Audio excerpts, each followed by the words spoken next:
بسم الله الرحمن الرحيم. الله يحييكم جميعا. شوفوا هذا المخطط، هذا الجبل، هذا سفح الجبل، وهنا اختصاص الطرق، الطريق الأول، الثاني، الثالث. كميات الأتربة اللي موجودة على الطبيعة، للأسف الكثير يعتمد على الشراء من مكاتب العقار دون الاطلاع على الأراضي على الطبيعة. يكتشف أنه كميات الصخور اللي لازم يشيلها كميات كبيرة جدا، أو أنها للأسف موجودة على دفان، أو كميات المياه السطحية عالية، مع العلم أن الأسعار قيم الأراضي عالية جدا. بعضها موجود فيها مخلفات، إزالتها تكلف برضه مبالغ عالية جدا. هنا نشوف فارق المنسوب. هنا فارق المنسوب تقريبا حوالي 10 إلى 15 إلى 20 متر تقريبا من منسوب الشارع، سواء الشارع الجانبي هذا أو الشارع اللي تم اختصاصه في الجهة الثانية.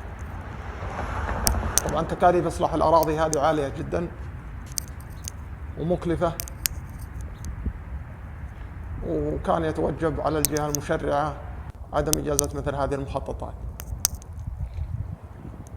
نشوف هنا سفح الجبل، وهنا اقتصاص الطريق.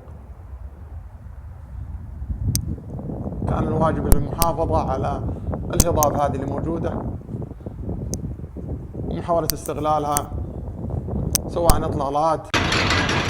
طبعا هنا معالجة أحد الأراضي، للأسف تكلفة إصلاح مثل هذه الأراضي إلى حدود 250,000 ريال.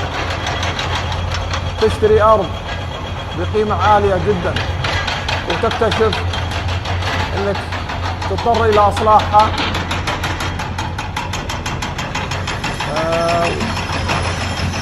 بميزانية عالية جدا. هذه كارثة صراحة. طبعا في بعض الأحيان إزالة، وأحيانا إزالة كميات صخور أو معالجة الدفان اللي موجود، فوارق المناسيب الموجودة على الطبيعة.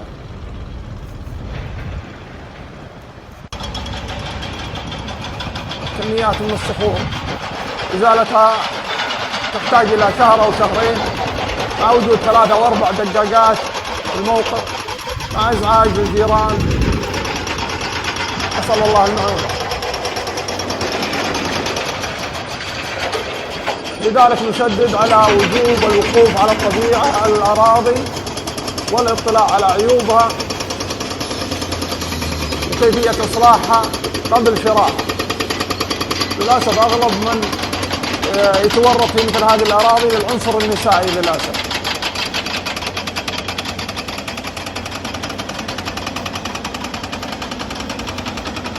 كمية عمل مهولة جدا للإصلاح، قيم عالية جدا.